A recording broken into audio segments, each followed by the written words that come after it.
आम्ही जे आता एवढी खटाटोप गेले, कागद गोळा केलेत, हे कायम आम्हाला 60 वर्षापर्यंत मिळावी, तात्पुरती नसावी, 60 वर्षापर्यंत मिळावी, अशी चालण्यासारखी असावी. दाजीवरती अन्याय केला असं वाटत नाही का तुम्हाला? दाजींना काहीच पैसे दिले नाही?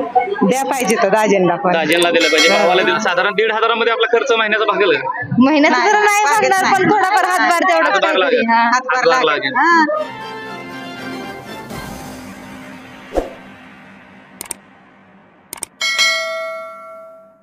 नमस्कार, MS मराठीमध्ये आपल्या सर्वांचं स्वागत. मी नाथा सावंत. मुख्यमंत्री माझी लाडकी बहीण योजना या योजनेचा कॅम्प टेंभोर्णी म्हणजे बोवडे पार्टीच्या वतीने आयोजित केलेला आहे. या कॅम्पसाठी भरभरून असा महिलांचा उत्साह आहे. खरं तर बहिणीला या ठिकाणी 1,500 रुपये दिले आहेत, परंतु दाजीचं काय, दाजीला भाजीसाठी तरी पैसे द्यावेत, दाजीवरती हा अन्याय केला जातो असं पुरुषातून सध्या बोललं जाते. आणि बहिणींना जे 1,500 रुपये मिळणार आहेत भावाकडून, हे कशा पद्धतीचा कॅम्प राबवला जातो हे आपण आज जाऊन पाहणार आहोत. चला तर आपण आतमध्ये जाऊन पाहूया. लाडकी बहीण योजना हा कॅम्प राबवला जातोय. खरं तर दाजीवरती अन्याय केला जातोय का, असाच प्रश्न सध्या विचारला जातोय. आपण ताई किती वेळ झालं या रांगेमध्ये उभा आहात? मी 1 तास झाला आली, आता चालू झालंय. कागदपत्र काय काय लागले त्याला? आधार कार्ड, रेशन कार्ड, झेरॉक्स, आपलं शाळा सोडलेला दाखला, शाळा सोडलेला दाखला घेऊन येतो मी आलेला. हो, सगळं घेऊन. साधारणतः बहिणीचा या ठिकाणी 1,500 रुपये बहिणीला मुख्यमंत्र्यांकडून मिळणार आहे, परंतु दाजीला भाजीपुरते सुद्धा पैसे नाहीत. काय वाटतं तुम्हाला? काय सरकारने त्याची योजना करावी, काहीतरी त्यांच्यासाठी पण, भावासाठी पण थोडीफार योजना करावी. कारण काही अपंग असतात भाऊ, कुणाला काही करता येत नाही, त्यांच्यासाठी थोडीफार त्यांनी काहीतरी राबवावी. साधारण 1,500 रुपयामध्ये जेमतेम इतकी महागाई चालली, 1,500 रुपयामध्ये महिलांना खर्च भागेल का? त्याचा तर काय विचार केला तर काही भागणारच नाहीये. पण साधारण आता 2-3 हजार आता जाऊ त्यांच्या ह्याच्याने आहेत. आता काय महिलांची संख्या पण कमी नाहीये तसं म्हटलं तर. हो, आणि ह्याचा लाभ पण तुम्ही घेण्यासाठी आलेला? हो, लाभ घेण्यासाठी. तुम्हाला काय वाटतं ही योजना सक्सेस होईल? तुम्हाला 1,500 खात्यात येतील का? हो, व्हावी, पण हे कायम चालावी. आम्ही जे आता एवढी खटाटोप गेले, कागद गोळा केलेत, हे कायम आम्हाला 60 वर्षापर्यंत मिळावी, तात्पुरती नसावी, 60 वर्षापर्यंत मिळावी, अशी चालण्यासारखी असावी. मुख्यमंत्र्यांना तुम्ही एक बहीण म्हणून काय वाटतं? साधारण या बहिणीचा सन्मान केला असं वाटतं का तुम्हाला? मुख्यमंत्री काढली योजना त्यांनी, महिलांसाठी बरेच आहे. वाटतं, छान वाटतंय. तर 21 वर्षापासून ते 60 वर्षाच्या महिलांना याचा लाभ होणार आहे.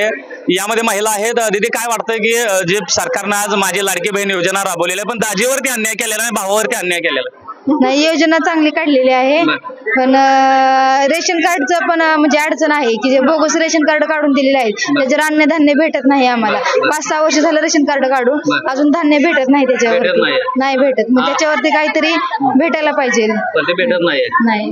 आम्ही थांबलोय 2 तास झालं. 2 तास. काय वाटतं तुम्हाला? 1,500 खात्यावर येतील का? हो, येतील.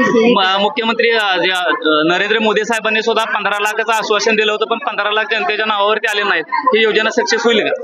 होईल आता म्हणतात सगळेजण, होईल वाटते, असं वाटते. साधारण 1,500 मध्ये आपला खर्च महिन्याचा भागेल का? महिन्याचं तर नाही भागणार, पण थोडाफार हातभार तेवढं लागेल.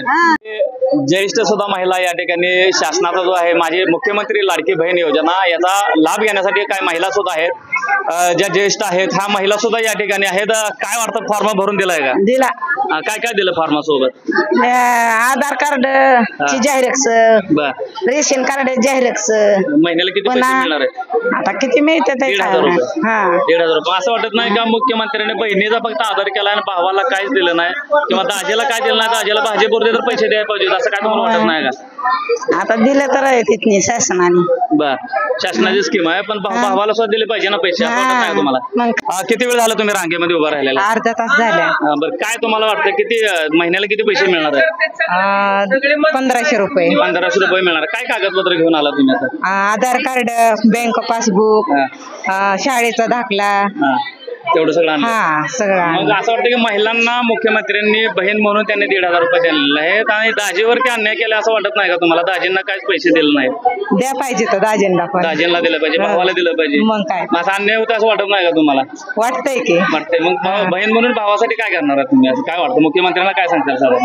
मुख्यमंत्र्यांना सांगेन की भावावर पण अन्याय नाही झाला पाहिजे, भावांना पण काहीतरी दिलं पाहिजे. म्हणजे आपल्यासोबत काय महिला आहेत, त्यांनी त्यांचे कागदपत्र असे डॉक्युमेंट असे ते तिथे जमा केलेले आहेत, आणि त्यांना पोच वगैरे दिली का आपण विचारणार आहोत. ताई, तुमचं नाव सांगा.